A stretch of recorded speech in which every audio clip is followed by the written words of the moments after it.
Hello, dear viewers and listeners of the podcast Caught in the Motion. With me, the main host Yavor Ivanov, and my co-host Kubrat Ivanov, more known as Kubi. Today's topic will be all about history. Yeah. So today we're going to be talking about history. We'll also be covering my father's experiences in it, as he has graduated with a bachelor's, two masters, and has also studied history in DCU. So my father got his bachelor's from the Sofia University, which is the oldest and most prestigious one in Bulgaria. He also has a master's in UCD in classics. So very wide range of topics to speak about, and he's also studied Irish history in DCU. So you have quite a resume there with degrees and obviously knowledge in history. So that should be able to make a good episode today. How are you feeling? I'm good. Always feeling good when we talk about history. Yeah, always. I've learned a lot from you in the past about history, and hopefully we'll make a good episode. I think it will be. Yeah. So the first question is, what sparked your interest in history? I think maybe the main reason is I inherit this interest because my father and my grandfather both were extremely interested in history and both had an extremely good memory. It's like almost internal USB with endless, memory. So they were very interested in history, politics, of course, because it's a humanitarian subject. So it's it's a link with politics, political geography.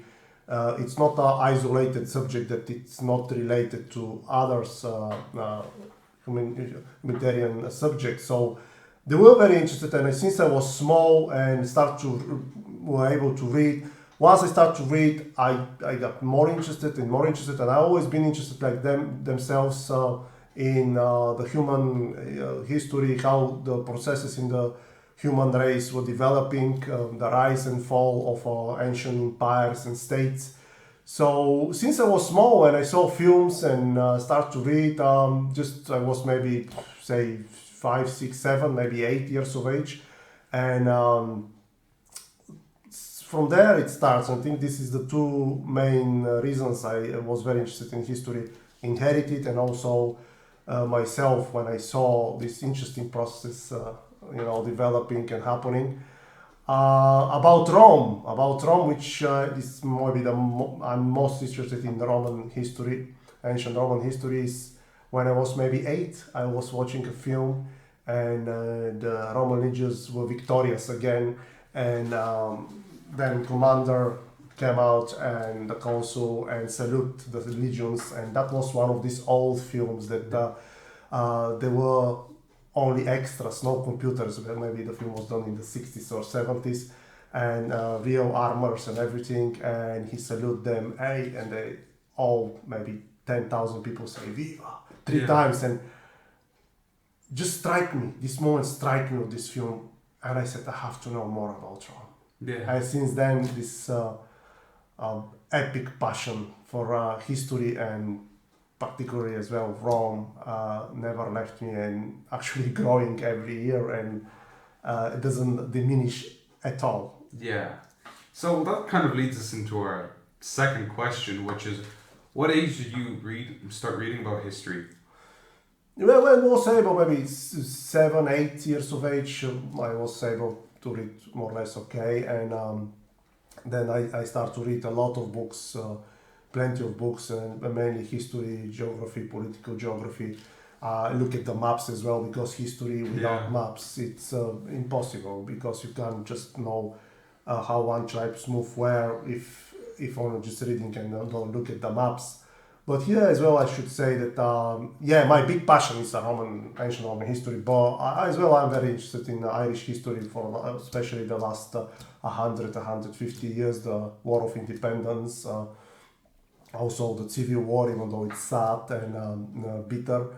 Also, I'm interested in Bulgarian history, but also Bulgarian history, in my humble opinion, I think that it's even bitterer than Irish history. because Bulgaria suffered a lot. Bulgaria lost a lot.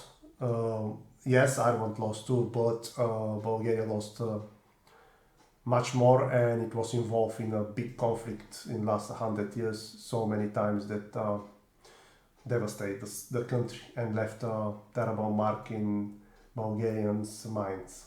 Yeah. And maybe to follow up on that question about reading, do you think because you started from such a young age, you're maybe more advanced at reading and just your comprehending of information to other children your age, as not everybody really picks up such tough topics and such tough subjects to read about at such a young age? You see, like everything in life, if you're interested, it's not difficult for you to read and search for information because you're interested, and if you have good memory, you're interested, you memorize it much easier and better. So it's maybe, but to be honest with you, I didn't believe in myself, and I thought that my knowledge is not good enough to be in the university. And later in life, somebody encouraged me and said, "Listen, Yavor, you have a lot of knowledge. Why you don't go to the university?" And I said, no, I'm maybe not knowledgeable enough, but maybe I knew more about history than my own age group, but they were good in something else, maths or sports, which I never been so good. The recent years I kind of developed, good, I think, reasonable skills with kickboxing and so on, and boxing and taekwondo, thanks to our club, the legends. So I was advanced maybe comparing with other kids, but they were good in something else. So. Yeah, 100%.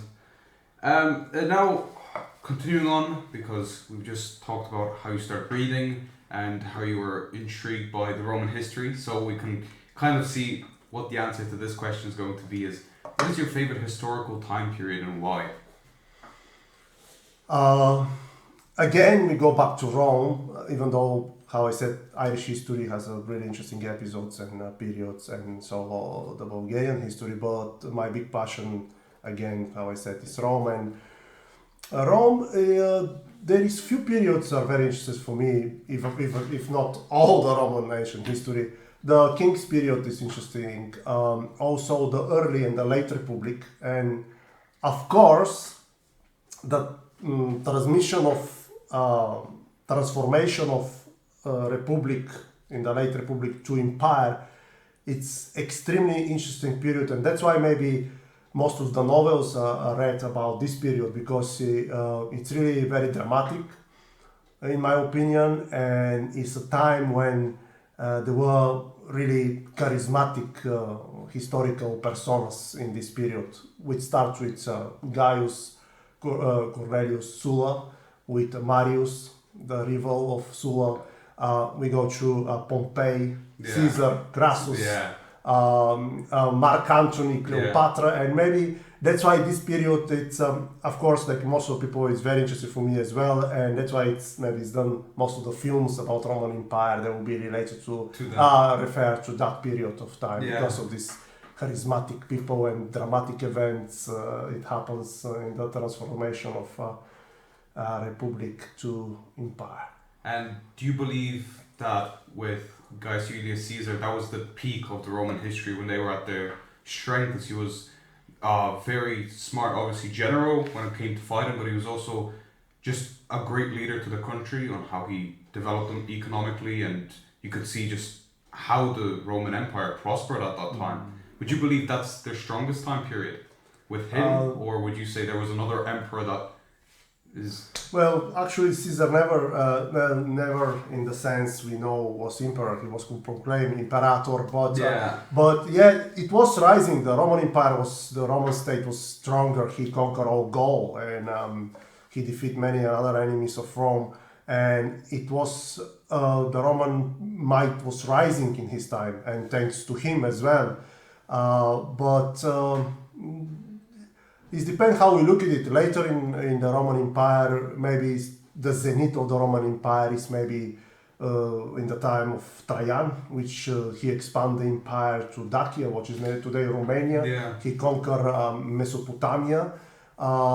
It was, in my opinion, in the rise, the Roman Empire, and with Caesar that might become stronger and growing up, but and he'd make changes because he wasn't only a great general, he was an extremely good politician. He could sense, he can feel the pulse of the people in Rome. He knew that if he win the crowd, he has a strong ally back home, and he played that card very well, and that's why he was loved by the people. And when he died, all Rome was really in a deep sadness, and that's why his political opponents couldn't succeed very long time. They were all of them who took part in his assassination. Sooner or later, they were killed. Yeah. Well, now to go into more personal terms, where this question is solely related to you.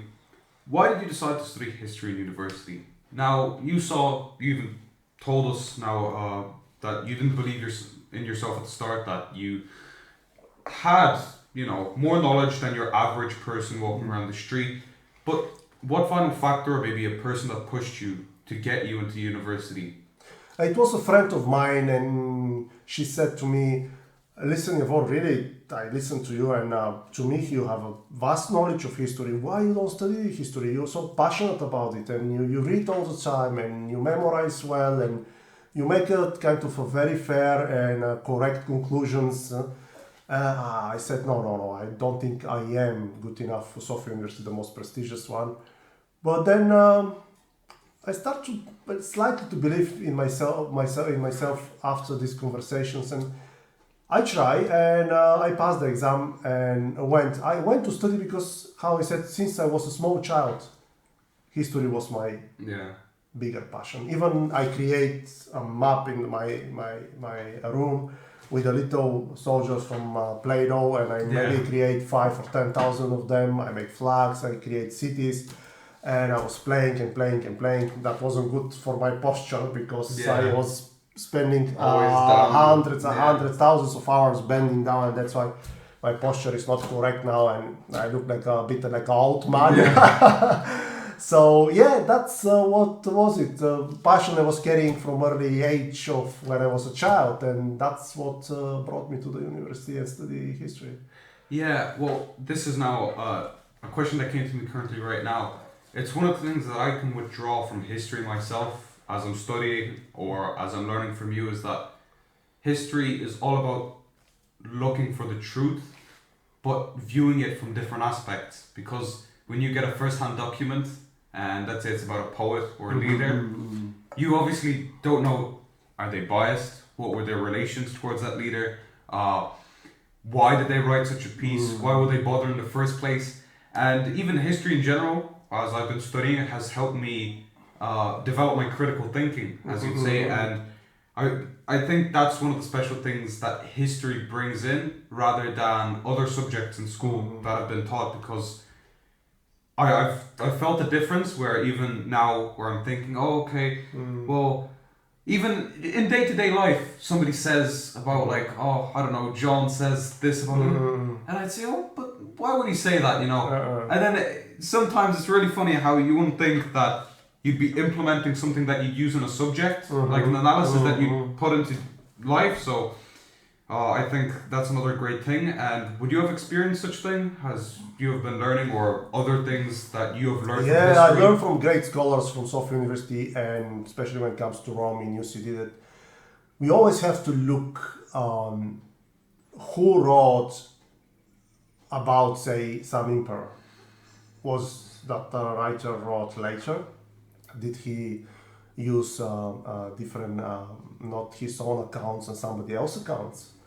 Or if he depict, for example, emperor or some political persona in very negative light, why did he do it? And was he not enemy of that person? It's like ancient in this, or historical gossiping, in a higher level, academical level, because a lot of times you read and they give a terrible account about some emperor, but actually if you have another sources and you look at them as well, you see that actually could be quite different. Yeah. And also they be good two sources, but both to hate that person, and that has to be taken into account. If somebody walking in the street to you and said, you know, your dad said this about you, you first have to think about it. Did I really say it? And for example, or this person maybe hate your dad, for example. And so this ancient or historical gossiping in a higher level, in academic level, sometimes has to be checked. And also for the people who study history, you can't just read one book, one scholar, and make huge conclusions. We see that in internet. We see silly comments of people. I say it a few times, but really, people before they make these comments, they expose themselves in a very negative light, because the biggest historians don't make conclusions very quick. The experts, the really great scholars, they study all their lives. They look at different evidence. They different suggestions. They make suggestions themselves, and then they maybe make some general, very strong and really pointed conclusions. Yeah. So yeah, history, it's history. And for example, we go back to Rome. Only in one source is saying that the gladiators salute the emperor as the one who's going to die salute you. Yeah. But that's only in one source. So maybe all gladiators say it, but maybe not, because it's only from one source, as far as I know. Also, to win triumph in Rome, in only one source, even the great scholar Mary Beard said it's in only one source is saying that you get a triumph if you win over 5,000 enemies. But this is only in one source, so we can't be sure if somebody who won maybe with less enemies, maybe 3,000, or somebody with 50,000, get also triumph. So you know, you have to be careful how to interpret the sources, and are they enough? One source, is it enough to make general conclusions? Yeah, that was a great answer to my question. You expanded on it very well and gave some great examples. So hope that everybody understood what I was trying to say, because I didn't think I phrased it too well. But continuing on now, which individual is your favorite from history? Can be any time period, any person at all. My favorite person in history is Tiberius, the second emperor of the Principate after Augustus. He is adopted son of Augustus, the first emperor. He is my favorite for a few reasons. First, he was a great general. He proved himself in the battlefield that he is fearless, that he is a great tactician, and he can endure very harsh life in the battlefield and with the soldiers' life, eating them ration portions and very small and not great food, and endure cold weather, especially in one rebellious provinces in Dalmatia. In Dalmatia. He was sent to fight the rebels there, and what is today Serbia and Croatia, and part of Hungary. So he was a great general, and then he proved himself as an emperor, a great administrator. He always saved money to help the parts of the empire that are in trouble. Like Ephesus was struck by a terrible earthquake. With his own purse, the money he saved from the taxations, he rebuilt the city. So he was a great man. Unfortunately, very unfortunate in the personal life. He was forced to be divorced with the wife he loves. But he was in many aspects a great man, and that's why he's my favorite. But of course, Caesar, it's to be admired as well for what he did, the political reforms and the expansion of the empire, and how he looked after the Roman people, the plebs in Rome, and the reforms he made, which cost his life in the end, but he made reforms that will last for centuries. And even today, one of the months is called after him, and the calendar we're using. He made reform the calendar, which is much better calendar and suitable than the previous before him. Of course, after the Roman Empire, I would say I admire as well Genghis Khan, even though he's completely different character and historical. He's more, maybe some people look at him as a barbarian because he didn't build that many roads, and Rome was Rome, and even the greatest Mongol Empire in a lot of ways, even though territory-wise they were bigger, much bigger than Roman Empire, in many aspects they could not exceed the Romans in literature, infrastructure, law, buildings. Genghis Khan, there is few, but again, my favorite will be Tiberius. Yeah. Now, jumping back into modern times after that long talk about history at the time then, I'm going to ask you a very intriguing question, I think, as a professional history teacher that you are. What's your opinion on history nearly being removed from the school curriculum? Because there was this big debate in Ireland, if you didn't know, at one point they were threatening to get rid of history, not even as an optional subject, just in general from the school curriculum, which obviously I think is incorrect. And I'm going to believe that you think that's too, but what would you like to add on to that? As a historian, of course, I said this is an insane idea. Sorry to use that strong word, but as a historian, that's what I'm going to say. As I have to answer, not as a historian, as an ordinary person, just forget that I love history. I still will say no, because to understand the world today, you have to have some basic knowledge about what happened before and why we are where we are today. And if we don't study history, we would not know. And in a way, the human race, and not only in Ireland, will be lost. You have to know how things comes to this situation, economical, whatever it is, because how maybe sounds a cliche, but to don't repeat the mistakes from the history, it did happen in the past. And also because people who also doesn't know history, they're easy to be manipulated. Yeah. Previous conflicts we have as well, if I see people who didn't read enough, they didn't know history much, and they're easy to be misled. Or it doesn't matter where it's come from, this misleading information, or some people call it propaganda. It's easy to put the seeds of this propaganda in people's mind if they don't know history. Exactly. They believe whatever they are told on the television or the newspapers, and how you said earlier, they don't develop critical thinking.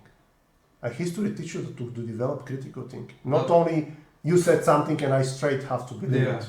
Maybe I have to absorb it, think about it, maybe ask the opinion of somebody else, or read about this subject and see maybe you're right, or maybe you're partly right, or maybe you're completely wrong. So that's why I think this idea to remove history of Irish schools, it's terrible. And for another reason as well, how you can be proud that you're Irish if you don't know your history? Exactly. History is about learning what your country's been through, the events, because Ireland has all the hard times. Exactly. Ireland has not only Ireland, but we are in Ireland, and I have to say, Ireland has a great history with great personas in the history,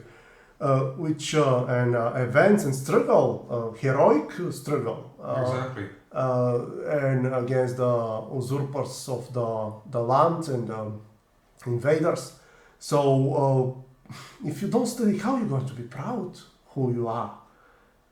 You can't. So I think it's a silly idea, and I hope they will drop it for good. Yeah, hopefully. Well, I'm pretty sure right now that it's cemented and that there's no doubt, there's no protests or anything that history will be taken away. But I remember when I first started off school in first year, even my first year history teacher, he couldn't believe, he was like, one of the first weeks he was already talking about how is this even possible, that such a fundamental subject that, for me anyways, developed a life skill, but also, as I also said, you learn about your own history, your own people, and what your nation's been through. I remember he was not a happy man as well, and he was going through it all. And I could see that some of my classmates didn't really care, but I could see the visual tension, we'll say. Yeah. Well, look, some people don't care about history, and that's fine. But I'm sure there is a lot of people, young people, who would like to know and would be interested in to know about them forefathers and what they have done because really they did great things. So that is another reason that they should not abolish it, because there will be people who will be interested to study that subject, and they would like to have, even if they don't become historians, to have a general knowledge about the country, the heroic acts done, and because I think nation without memory can't be true nation. Exactly. It loses identity. It's like removing Gaelic games, removing history. Then the nation loses identity. Exactly. And it's nothing wrong, I think, to have a strong identity and to be proud of your games, of your history, of your language, of your culture. Exactly. It all ties into this one big knot, and that's why I think history is pivotal. But I agree with you. Do you believe that there was even a question about history getting removed? It's because that nowadays there's less people that are interested in it. I think that's I don't want to go to politics. You always, warn me not to go to politics, but here we are. Unfortunately, we can't avoid it. I think there is say, let's put it that way. Especially in European Union, the policy and the attention are diverted to somewhere else, and they don't think that history is important. And I think it's not only in Ireland that they try to do that. I think they try to reduce the numbers of history in the other universities, and I see in the worldwide as well, not only in EU, that humanitarian subjects go second-hand subjects. Now it's more in everywhere in the world. It's more important finance. Business. They are the upfront ones, and here it's a big fundamental debate. Materialistic things are more important, or humanitarian subjects which are related to how we treat each other, our morality. Here the money comes again, finance, business, accounting, all those aspects. And less universities spend, I think, in generally less money. They will invest more money in this subject, finance, business, than in history, which it's sad because not because I'm a historian saying that, because the materialism become first, and who we are, and do we have ethics and morals, because humanitarian subjects are about that as well, and learn what we did in the past and how we did it.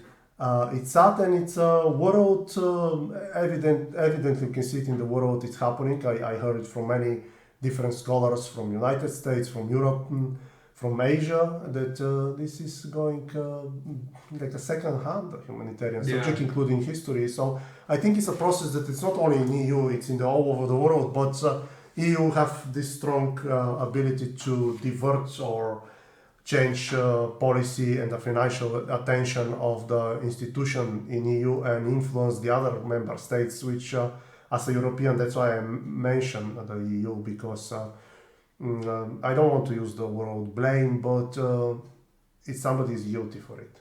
Exactly, yeah.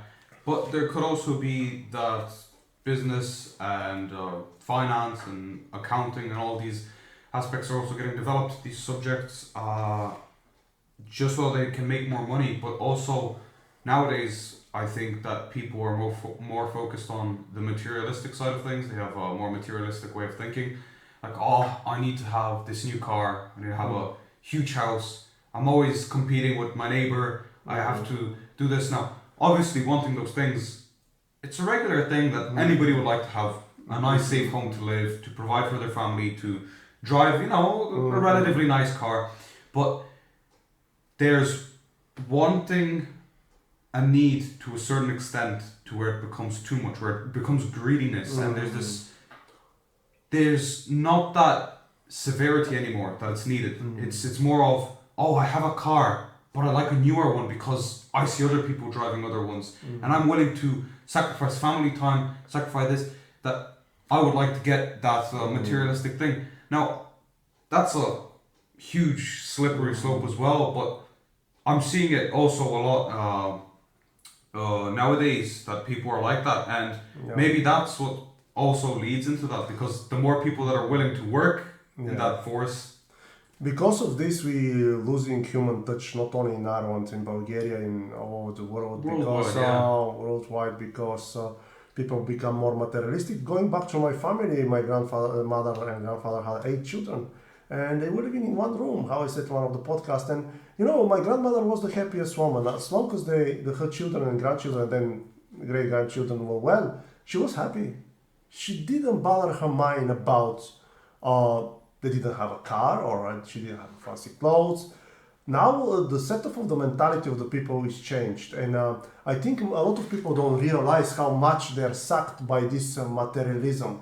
How step by step, without realizing, they become victims of this materialism, and it's a huge problem, because it's again, we're becoming less kind to each other, less helpful to each other, which I think is very sad, and we have to do all in our powers as a society to stop these processes grow and develop any further.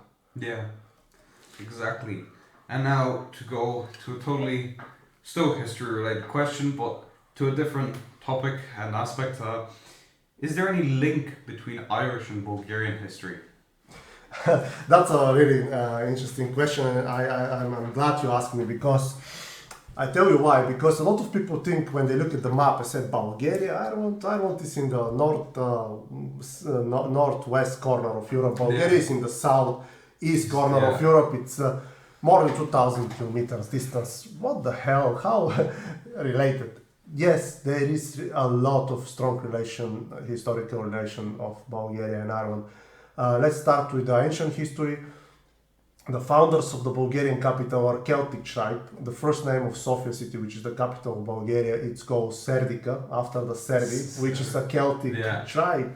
So we Bulgarians should be proud of our as well Celtic blood, and so that's starting from the ancient time to today, to the modern history of Bulgaria. For example, I cannot miss James Boucher, who was a correspondent in Bulgaria for the Times in the beginning of 20th century, and he saw that the Bulgarians doesn't fight for the sake of fight. They want national unity naturally, and the new again reborn nation, and he fell in deep love with the Bulgarian people, with the Bulgarian culture, and saw that we are not bloody, trusty Balkan nation which want to kill and savage all the neighbors. And he became so loved in Bulgaria that we sent to represent. When I said, because we are Irish Bulgarians, so I will say we when we talk about Ireland, and I will say we when we talk about Bulgaria. He was sent to represent Bulgaria. Can you imagine another Irishman to represent Bulgaria in the peace treaty in Paris? Not Bulgarian person, Irish person, James Boucher. And unfortunately, they set their minds in the peace conference in Paris that Bulgaria will be severely punished. But he did his best, and the Bulgarian people knew that he did his best to defend the Bulgarian cause. And also, he's the first foreign person to be buried in the most spiritual monastery in Bulgaria, Real monastery. He requested this, and he was naturally granted, because he was the champion. That's in the history. He's the champion of the Bulgarian nation. He was buried there, and also when he died, I don't think, as far as I know, when he died naturally, and they hear in the newspapers, if not mistaken, he died in 1922 or 1920. when the Bulgarian people read in the newspapers and mouth to mouth the word that he is dead, 500,000 people came to his funeral. 500,000, which I don't think any statesman or any great Bulgarian writer received such a reception and such a display of love. Yeah. So he was, accepted as modern Bulgarian. He was the champion of the Bulgarian nation. So there is a lot of links. Also, it's funny. One funny story, which is true. When I came to Ireland, I saw these trucks with big written on the trucks, Ivanov. I said probably, so, Russians, because it's very common name in Russia. But then as the years pass, I find out that actually there is a big family Ivanovs in Wicklow. And their name is come from Bulgaria. What happened, there was a very rich man in Wicklow, and he read that after the First World War is a lot of orphans in Bulgaria, because Bulgaria is the first per capita losing for the deaths in the war, in the First World War. So there were many orphans, and he read and he said, well, I adopt, and he adopted so many. And adopt few of them and brought them to Ireland, and so, they are Irish, but they have roots in Bulgaria, and this man did great things. So there is another link, about Bulgaria and Ireland. So there is a lot of links. If you look at it, probably it's even more, which I don't know yet about them, So, there is. There is history, that's tied on together, because not every nation would have, such bonds or such events, as you'd say, and even the 500,000 of people that went to visit James Boucher, obviously when he was in his coffin, and just this ceremony itself. Nowadays, you don't even see that many people visiting a person. You won't see it in modern times. No, even if it's a great president or ex-president or whatever, you don't see 500,000 people naturally come in less than 24 hours to say goodbye. And especially considering the fact he's not from the country. No. So first of all, you won't see 500,000 of people attend, as you'd say, an ex-president or anybody that's big up there for their own country. Never mind for somebody that's from another country that's not close, relatively, when it comes to culture, language, alphabet, nothing. No. The exact opposites. So there was one painting very famous in the Shupluk, one region of Bulgaria, and it's in the pub. This painting, it's happening. It's people sitting down and two on the middle on the dancing floor. Two guys dressed up, of course, like Shupluk people, Bulgarian people from Shupluk. And I always thought they're Bulgarians. But these two on the middle, the two who dance, none of them were Bulgarian. One was James Boucher, and the other was the painter of that painting, the famous Czech painter Mrkvička. So it's interesting. Yeah, it really is. But that's history for you. Without that, how are you meant to know that somebody from another country can do so much and has done so much for your country? Or the same way it goes the opposite way, Without history, these bonds, these events, they'd all be wiped out. They'd all be gone, and nobody will know and won't connect the people, because I know there is a terrible events in history that divide people and put them together, but James Boucher is a perfect example for making unity between Bulgaria and Ireland, make us even closer and friendlier, and Bulgarian nation always, he's in the historical books, is thankful what he has done for Bulgaria, but also the Irish people should be proud of him, because not everybody does these things. No. And he did a lot. He did really a lot, and in this case, it's bring people together. So it's good to know history, but also it's good to know the bad events, some atrocities done by. I will stay away from the politics. I won't name nations, but they did terrible atrocities, and it's good to know, because one Bulgarian author, Eftim Eftimov, said in one of his poems, if I can translate it correctly, don't forget old wounds, because there is belated enemies. Yeah.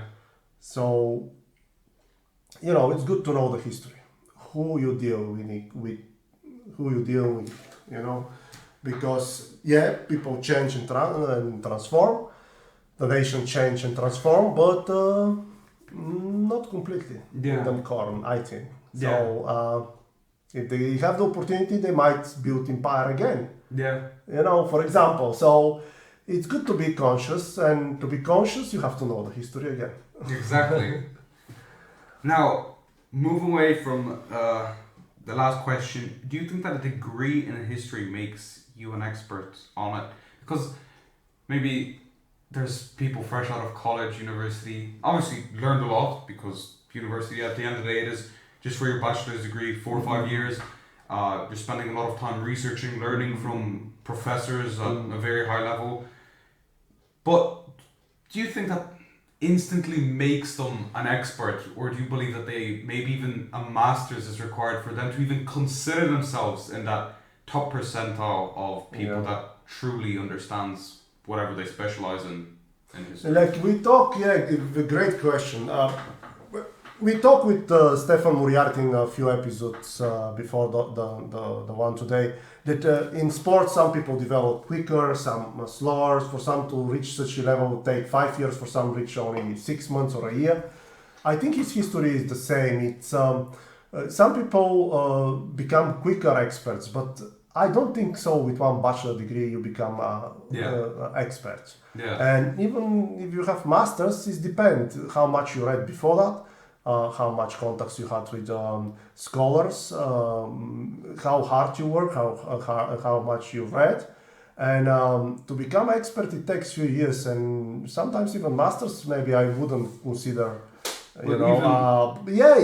expert. But again, with what extent? Because there is professor that you can say, oh, I know, I'm as expert as this professor who make research and study and wrote books and saw different opinions and for 20 more years than you, and you say, oh, I have bachelor and master now, and I'm as good as him. There is very young and smart people who really becomes with a great knowledge, and you say, he sounds like an expert, and they probably are experts, but it's the different levels. Yeah, but even back to referring to martial arts, you might have somebody that's graduated with a master's and another person that's graduated with a master's, but at the end of the day, it's how much you put into it. Let's say they finish with the same grade, but outside of school and their academic life, that other person reads 150, 250 books more.